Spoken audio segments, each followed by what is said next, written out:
Well, this is Nina Teicholz here, honored to be here with Tim Noakes and his wife, Marilyn Noakes. And I'm just so delighted to have a moment with you to talk about your incredible second victory, being acquitted on all charges by the South African authorities. And so really my first question to you is, how are you? And how did you feel when the news came out on Friday morning? Friday, June 8th will always be Noakes Day. It will indeed.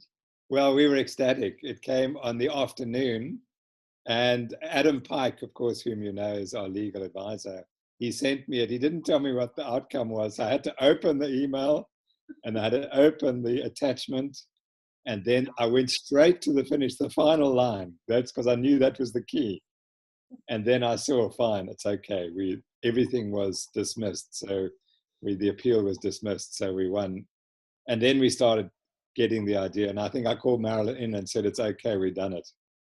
And it was a unanimous decision. And just for people, I think everybody knows, everybody who's watching this already knows, but the charges were from a response to a tweet in early 2014 that you made to a breastfeeding mom, and you had replied, it's okay to wean your child onto a low-carb diet, and that resulted in 4+ years of hearings that you had given unconventional, non-evidence-based advice, endangered the public health, entered into somehow via Twitter a doctor-patient relationship.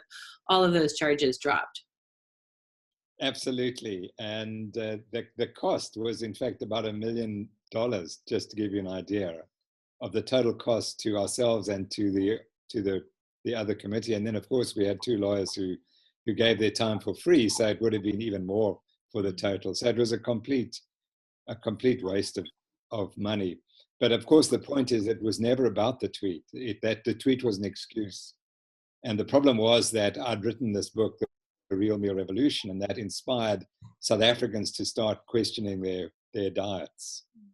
Right. And that's the book, and that caused the problem. And the dietitians thought that if they shut me up, they would then be able to close off the debate. And so shoot the messenger, and we'll all go back to everything's fine.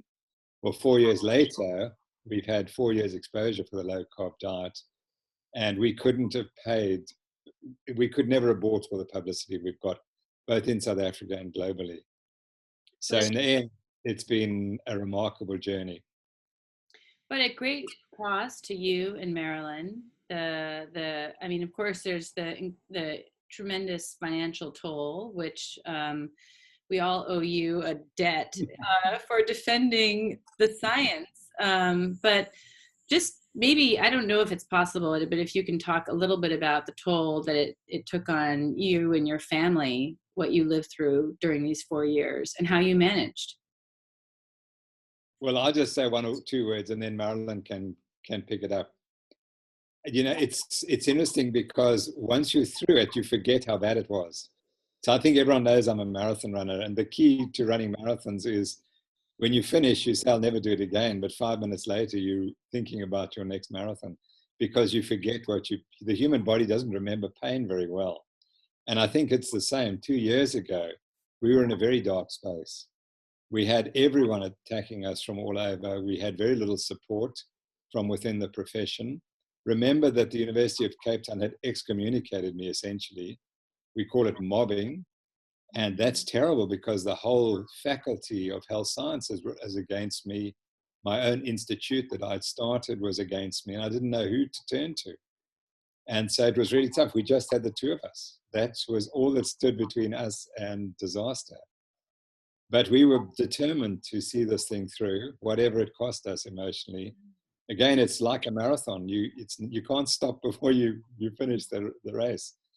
And we hung in there, and then we had super support from people like yourself and Zoe and of course our lawyers, Adam Pike and Rocky Ramdas and Mike van der Nest, who are just the three best lawyers in all of South Africa. And without them and their support and the incredible team that we had, we wouldn't have made it through. I think that the low point was we were just thinking about this trial 24 hours a day, 7 days a week. We just couldn't get away from it. And I think that was probably the worst bit for me. It was always there. When you woke up in the morning, you went to sleep at night, you dreamed about it. And always there was this worry of what happens if we lose, for example. That, although I never thought we would lose, I just couldn't imagine if we did lose how terrible it will be for our lives. I mean, essentially, my academic life would be over if we'd lost. All my credibility would have gone out the window.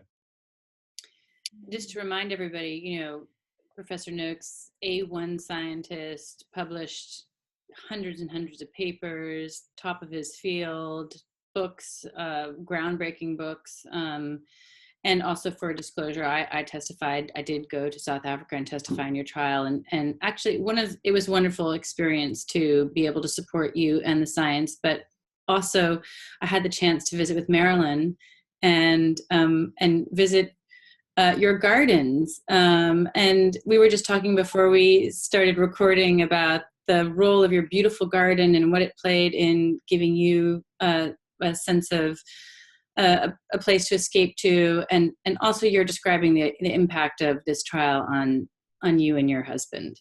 Maybe you can share a little bit about that.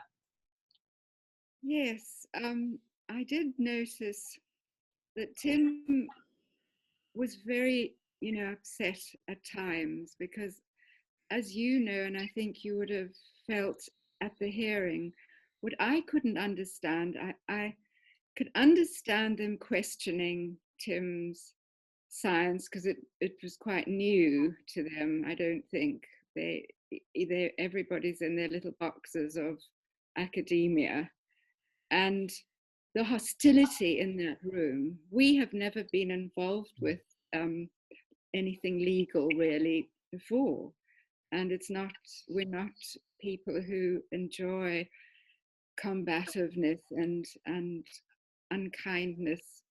And for me it was very difficult to sit and listen, particularly to one of the advocates present, who was very hostile, and clearly he was making up things about Tim to suit his stance, and I found that extremely difficult and offensive. So yes, I think I'm very fortunate to have a garden and an area that I can play around with as I am a botanical artist. I love to design areas of the garden and create them, especially for our birds. We have wonderful bird life. So that was, for me, a great comfort. And Tim would join me when he could, but he had to spend a great deal of time gathering all that information to present. And so I do hope that nobody else ever in the medical school has to go through this. And I question the way in which it was done. It seemed very unkind and almost inhumane, I think. I can't believe that. And I think they're not a great number of people at the medical school. I think most people have their own lives to live. And unless you, at the end of the attacks from all directions, it wasn't just the dietetics, the ADSA that was unhappy. It was the cardiologists who started it, I think, and people that I thought I knew. It was very sad for me that it has to be so acrimonious, and why it couldn't have been solved in a more, civil way. And there was completely lack of emotional intelligence. You might have a medical or many degrees, but it surprised me that, and these are people who would be having to treat patients. I cannot, it was an astonishingly sad experience. But I was determined we would go to Kirstenbosch and hike the Upper Contour Path, and we went out as normal to the little places where we like to go and eat. And the welcome that we've had and the friendship we have had from those people has been, so encouraging. And we know it's a small group of people really that have ganged together and mobbed. And but I'm ever optimistic. I hope something good will come of this, and that maybe, you know, the doctors will, the younger doctors who are going to have to face this tsunami of diabetes and the complications of insulin resistance, that they will be able to use this. So I'm ever optimistic. You know, I do hope good comes of it. I would like to talk about what will come of this trial, but I want to, this video will go out to the 42,000 people who signed a petition on your behalf, saying, actually, this, you know, low carb is evidence-based. The accusation that it's not an evidence-based approach is not supported by the data. It's contradicted by the data. And I wonder if you think that those 42,000 people made a difference. I mean, that petition was delivered, so all their names and addresses, everything was printed out. It was like a document like this, you know, delivered to the South African authorities. I wonder if you have a word to them about if you think that made a difference. I think it did. It was very comforting. And I definitely think it helped us a great deal. I'm very grateful. And you are too, Tim. So we'd love to send our very grateful thanks and best wishes to them all. Thank you very, very much. Yes, for each individual person, it was kind of a small token of their appreciation. But when you put 42,000 people together, it really means a huge amount. And it came at the time when we were perhaps struggling, and any support we got was very helpful. And to see some of the names and some of the people who had signed the document and drawn it up, Sarah Halberg, for example, that was just wonderful to see those friends of ours who mean a lot to us, to have taken the trouble to get the petition going. So thank you to yourself and to your team. It meant an enormous amount to us. And also, among the notable signers of the petition was Walter Willett, the former chair of the Harvard School of Public Health, who maybe doesn't agree with you on everything on nutrition, healthy nutrition, but he agrees with the right to have a civil and scientific debate and not to be persecuted or oppressed for having unpopular views. So it is, and he's right. You know, that is something that we should all hold high. So, Tim, what do you think are the implications for this trial now, both for yourself? I see you're still active on Twitter, so I don't think you're really giving up on Twitter, but, you know, for yourself and for you know, what is the nutrition debate out there? Well, let's first be personal and realize that when I converted to this low-carb diet, I was targeted by groups who wanted to make me out as a quack, a witch doctor, a pseudoscientist. And they were very successful in getting the media in South Africa behind them. And what's really interesting about my career, and Marilyn will bear this out, that when I was doing sports science, I was the golden boy in South Africa. And I literally couldn't put a foot wrong as far as the media went. And it really was driven home to me when a guy wrote a biography of me about the trial. And Daryl Ilbery, he wrote it called The Quiet Maverick. Tim Noakes, The Quiet Maverick. That's the one. Yes. Thank you very much. You came prepared. So when he asked me, I gave him material. And sorry, the other material is at the archives at the University of Cape Town. And he went through it and he said, but there's no negative stuff, you see. So I said, no, but there never was any negative stuff until I converted and changed my diet. And I said, anyway, I'm keeping that for my own book. And so he never got to see it. But I have bindings full of these press cuttings, which are very, very critical of me. And that was the issue. And they went all into that book. That's correct, The Law of Nutrition, which is the story of the last 7 years of our lives. And including, of course, the trial and your contribution, your very important contribution. So so I had to fight for my own career because people were thinking, and my own faculty, remember, and my own institute, the Sports Science Institute of South Africa, which I'd started, and the Sports Science Division, which I'd started, I didn't know who was supporting me and who wasn't. And when I decided to retire, it was very clear I wasn't wanted anymore, and I was kicked out very quickly and very efficiently. And it was all because of the faculty didn't want to have me around. And here's a guy who spent 40 years doing what you said, doing all the science. And that's really frustrating or frightening when you can do so much and then have your career wiped out in this way. So that was the one point. But the second point was that we were determined to get the message out about the diet. And I think that we've very effectively done that. And as you know, what is really surprising about this trial was that although it was meant to be about the low carbohydrate diet, it never was. We presented the evidence, but the prosecution just dropped that story. They never were going to address the dietary side of it.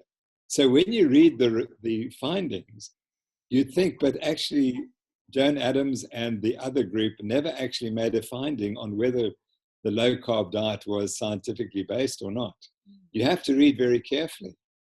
And I think in the appeal, in the second rulings, it's more clear that the second committee have agreed with us that the diet is evidence-based. And I think that we can now move forward from that. But again, the irony was that the trial was meant to be about the diet. And the prosecution knew they would lose it, so that they hid it. As you know, they tried to hide it. That's why you weren't cross-examined by the prosecution, because they couldn't fault you. And so they tried to make it something else. But we have to make the point that we put on, for 12 days, we presented the evidence supporting the low-carb diet, and none of it was contested. And I think that's the greatest victory for the trial. Well, in the first hearing, the findings were that the low-carb diet was not evidence-based, which double negative, it is evidence-based. And then in the second set of findings were that it was not unconventional. So yeah. I think, so my hope is that, and this is what I'd like to ask of you, that there have been a number of cases, not as high profile nor perhaps as severe as yours, but around the world where dietitians, doctors, there have been attempts to have their licenses taken away from them, and based on the same grounds that they're promoting low carbohydrate diets, and that's not evidence-based. And I wonder if you think this trial will be able to be sort of a marker against those future efforts and current efforts, including a surgeon in Tasmania and a dietitian in Ireland. There's, at the last chapter of this book is one that I wrote on a sort of a roundup of all those cases around the world. So what do you think are the prospects for those cases and the impact of your trial on them? I think we have to market it as that. It is the definitive proof that the low-carb diet is evidence-based, it is conventional, and it's healthy. And of course, it's reversing type 2 diabetes. So I think it's up to us to make the case. If you say something enough, and we have every right to say it, because we proved that you were in the courtroom, we were in the courtroom, we saw what happened. And we've got the testimony, we've got 80 documentary videos of the trial evidence.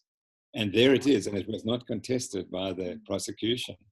So I think we have to make the point that the debate's over. We don't need any more debate. There it is. At least as far as diabetes and insulin resistance go, I think the evidence now is absolutely clear. So we can we can tick that box and move on. And seeing that 60% of Americans are insulin resistant, and exactly the same number in this country, that's the diet that we should be promoting. Right. And the critical point being that people who are insulin resistant or obese or overweight, they require a different kind of diet than people who are healthy. It's a fundamental distinction that the medical and nutrition community, the expert community has found hard to reckon with. So in the US, I've started this group, the Nutrition Coalition, that aims to change the US dietary guidelines, which are really not evidence-based, as I've found when I examined their evidence-based for an article for the British Medical Journal. And so we're working towards trying to get the US dietary guidelines onto a more rigorous evidence foundation. I wonder if you could just say why, or if you think that work is important as it relates to your own experience, the US dietary guidelines. Yeah, they're terribly important because, as you know, they influence everyone. And the only reason that I went on to the low-fat diet, which my wife did not join me on, in 1977, was because I was working in a cardiac unit. And my professor, Lionel Oakey, was the leading authority in South Africa. And he was my boss. And he told me no more butter, no more eggs and bacon, etc. And we followed him. And that was, so the United States drives the guidelines around the rest of the world. So from a South African, we just have to say that what happens in the US determines what happens in the rest of the world. However, as you will have seen from my tweets, the most important person deciding what the outcome will be is yourself. And we would like to compliment you, firstly, for your book, but most importantly, for what you've done in driving this process. And we have absolute faith that you're going to achieve it. That 2020, there's going to be new dietary guidelines, which are going to be evidence-based. And there will be one shining star who brought it about, and that'll be you. So that's why we're supporting you so strongly. We are minor players in this thing. I don't think so, but from your lips to God's ears, and may that be the case. We know that the U.S. government is considering the low carbohydrate diet as one of the questions they want to address in the upcoming guidelines, and that is a first for them. And we submitted, our followers submitted more than half of all the comments that went into to the U.S. Department of Agriculture when they were asking for public comment. So, so I'm hopeful. So thank you for your support. I hope we get there. I might just add that I wrote a personal letter to Donald Trump, your president, because there's a South African golfer who plays golf regularly with him. And his brother had gone low carb some time ago. And the brother told the elder brother who plays with Trump that he must tell Trump it's time to change the diet guidelines. So I wrote a letter before President Trump was inaugurated. I don't know that he's done anything about it, but at least it's somewhere in his records he's got that letter as well. I don't know. He's reported to be eating burgers without the bun now. So maybe that's a good thing. That's right. So I want to show one more book of yours with many of our markings. This is a fantastic book for kids. And I think that's all I have as my show and tell here. But listen, I just want to thank you both for standing up for the science, for giving so many years of your life to this struggle, for being there on the front lines for the science and for all of us. So really, from the bottom of my heart, I really thank you both. Both equally. Thank you, Marilyn. Thank you, Tim. Well, coming from you, it really, it's so heartwarming, and thank you. And it honestly makes so much of the pain worthwhile. And if we've been able to help you in your course and what you're achieving, all the better. Because we're going to win this. But the point is we must win it quicker than I want to be alive when the dietary guidelines change. Right. And don't want it to happen after we've moved on. So it's critical that we keep up the pressure and we bring the change sooner rather than later. All right. Well, I agree with you. Of course, keep up the fight. Right now, you have to toast and enjoy a little bit of your vacation time, your celebration. You take some time off and enjoy the time and victory that you have now. So thank you both. Thanks so much, Nina. Bless you. Thank you very much. And you. Good night. Good night. Good night.